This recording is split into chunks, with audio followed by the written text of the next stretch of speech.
Facebook's relentless push for growth at any cost is the topic of an explosive behind the scenes expose just out. It's called An Ugly Truth Inside Facebook's Battle for Domination. New York Times journalists and authors Sheryl and Cecilia Kang join me now to talk about their revealing work. Thank you guys for joining us. Thank you so much for having us. You bet. So this book spans 2016 to 2020. You spoke to over 400 employees at Facebook, both current and former, many of whom decided to be anonymous because they were worried about retribution. What do you think was the most explosive detail you learned from these employees? It's hard to pick out a single detail because as a reporter, it's rare you go into a project and you get surprised over and over and over again. And that's really what happened with Cecilia and I. A pattern emerged where not once, not twice, not even 10 times, but, in almost every occasion we write about, Facebook executives were warned by people from the outside, by their own employees, that things were going badly, things were going wrong, and those warnings were not taken into account. And to sort of learn that and document that over the course of the book, I think, it's the totality of it that's almost surprising. Yeah, I think the patterns, like Sheryl mentioned, were really the strength of the book. But there are several things that I think we go into so deeply and expose for the first time. And a lot of that has to do with just a few examples is how early Facebook employees, especially on the security team, were trying to warn top executives about election interference. We also go into very deeply into behind the scenes where human rights activists who were on the ground in Myanmar were trying to warn Facebook executives that genocide was about to happen and then that genocide was happening in real time. Some of what you talk about in this book also is about how Mark Zuckerberg believed in growth at all costs. And there were about 30 million Trump followers that were on the platform, driving growth daily. How important were these Trump followers for Facebook's growth? Trump was such a driver of both the day's conversation and really sort of news and followers on every social media platform that he took part of. And in this book, we were able to understand why. And it's because Facebook's algorithms really favor things that are emotive. Things that inspire anger or joy or sadness is what ranks to the top of the newsfeed because you engage with it more. And Trump, in his very unique way, was constantly driving emotive responses among people. What can you tell us about that infamous meeting that took place at the White House between Mark Zuckerberg and President Trump? Sure. Well, in 2019, Mark Zuckerberg made his first in-person visit to Donald Trump in the Oval Office. It was a meeting that was not on the books. It was not on the public schedules. And it wasn't only until Trump tweeted and posted on Facebook about the meeting with Mark Zuckerberg that it became public. And in that meeting, Mark Zuckerberg was there with his top lobbyist. His name is Joel Kaplan, who heads essentially all the Washington operations and global policy. And they met with Donald Trump as well as senior advisors, including Jared Kushner. And Mark Zuckerberg came prepared. He had his staff prepare for him some data that he could share with the president. I think Mark Zuckerberg knew that Trump enjoyed learning about himself, learning about his own popularity. And so the data he brought that day showed Trump that he was, in fact, a driver of conversation, that he was one of Facebook's perhaps most prolific or popular users.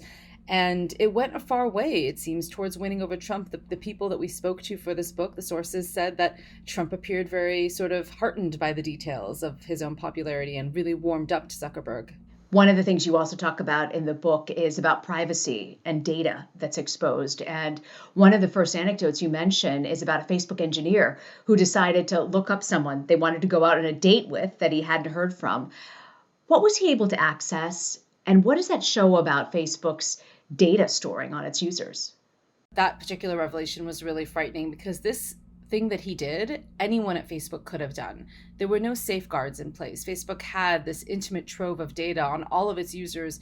And if you were an engineer who worked there, you could access it. And in this case, this engineer could find everything from real-time location data. And by that, I mean very specific pinpointed geography of where a person is at that given moment in time, to preferences in life, preferences in food, restaurants that had been eaten at, political, ideologies, religious, leanings.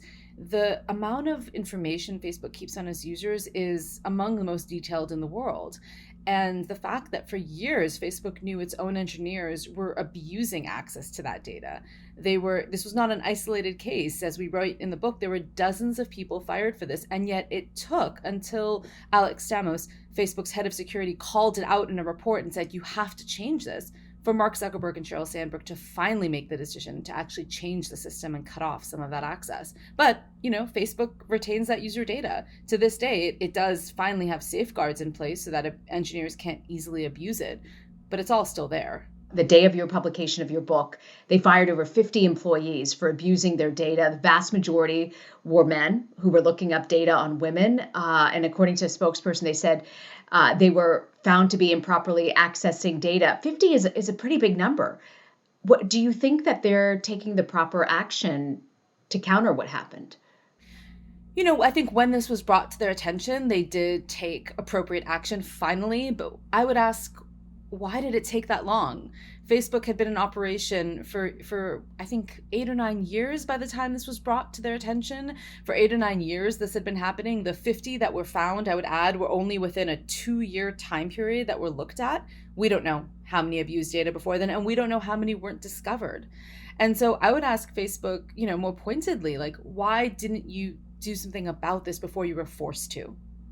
We reached out to Facebook, and a spokesperson had this to say about the book. They called it, quote, a rehash of history that relies on anecdotes supplied by mostly unnamed critics. The authors purposely left out the perspective of top executives we made available who were actually decision makers. Did Facebook make executives available to you? Facebook made executives available to us, and we spoke to high-level executives at the very top on our own as well. I mean, one thing that's really important to remember is with the people who we interviewed, of those 400 sources, many of them are current and former employees. Many of them are still there, and they care very much about Facebook. They're not talking to us because they're seeking some sort of retribution or some sort of revenge, or they're angry. A lot of them want to see change. They like Facebook. They like the company. They like the potential of the company. And they want the what they see as the true story inside to be told. I will also say that Facebook is very used to being able to control the messaging around the company. And our book does not allow that. Our book is really an unvarnished look at the company from within, from all these employees that we talk to. And I think that's hard for them. And again, we spoke to people on all levels of the company, and we fact-checked every single thing in this book. Nothing should have been a surprise to them. Facebook is actually the youngest of 5 U.S. companies to reach the $1 trillion valuation milestone. It's got more than 2.7 billion monthly active users. Is it just impossible to hold a big tech giant like Facebook accountable for its actions? I hope not. Because social media is our future. Facebook is not going anywhere. Social media is not going anywhere. And even if tomorrow, for some reason, Facebook were to be broken up, there are a number of companies that would immediately take its place.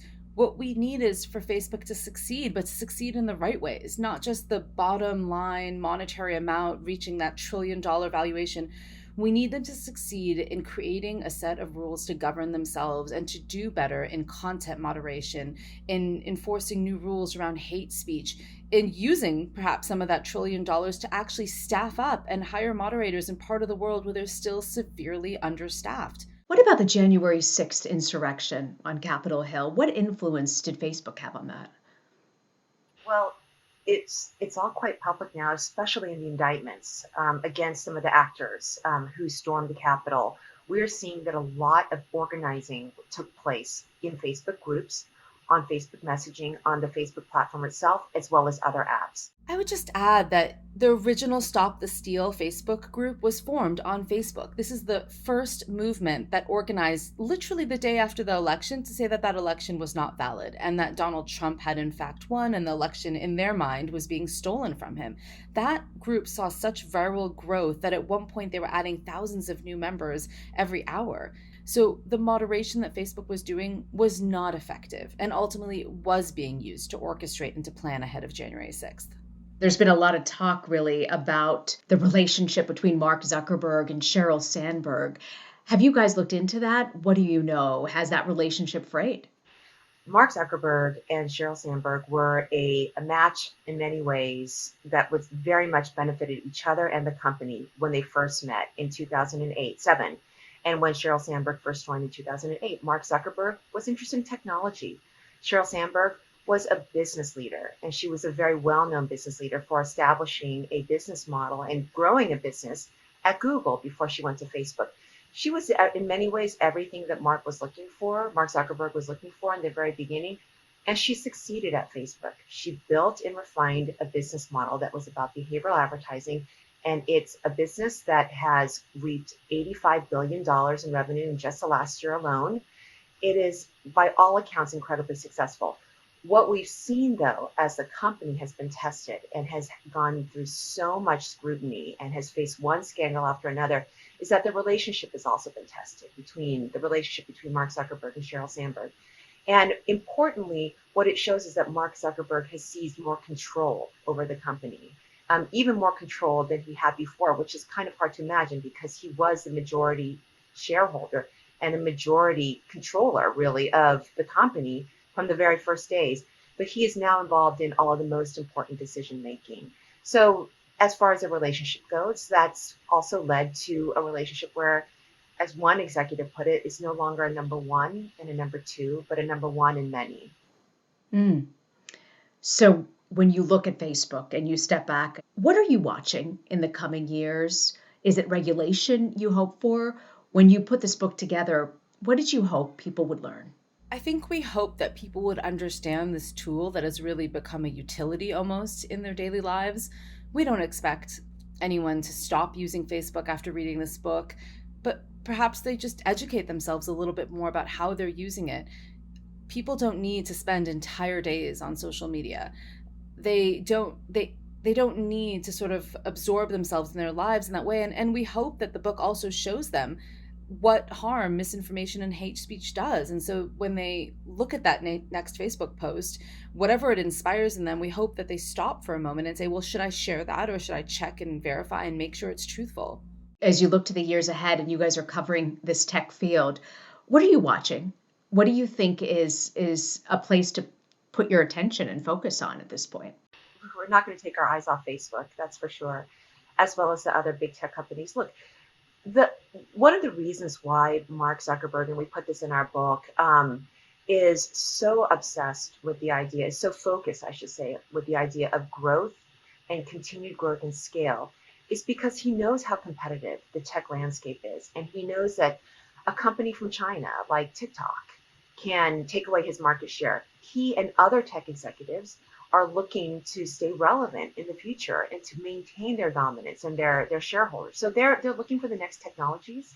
Mark Zuckerberg is looking into a lot of unregulated fields and new technologies that are somewhat worrisome to government officials around the world.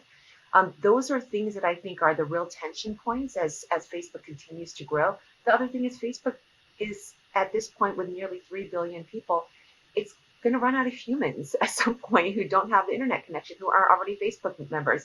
So then what next? I mean, it's a fascinating story going forward from a personal level, from a technological point of level, as well as a business level. It just seems too big to fail. I mean, I don't see Facebook closing its doors anytime soon.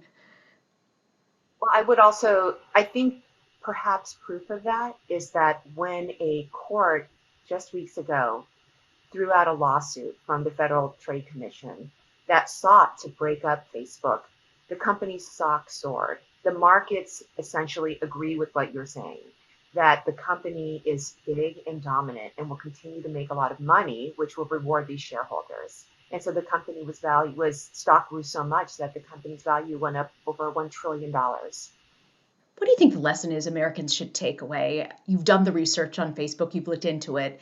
What's the big picture on Facebook, you would say? As Americans, we need to be thinking holistically right now about how we do better, how we educate ourselves. There are countries all over the world right now where media literacy is being taught in schools. Children are being taught how to verify things that they see online and how to think of social media a little bit like we think about sugar, which is that it's part of our lives and we enjoy it, but too much of it is not a good thing. And these things are only going to get more complicated. The generation that's growing up right now is going to have to contend with deepfakes and AI. They're going to see things with their own eyes and hear things that look real but are not. And if we don't start now, if we don't start teaching them how to verify what they're seeing online and use social media responsibly, things are only going to get worse in the next decade. The book is called An Ugly Truth: Inside Facebook's Battle for Domination. Shira Frankel, Cecilia Kang, thank you both. Thank you so much for having us.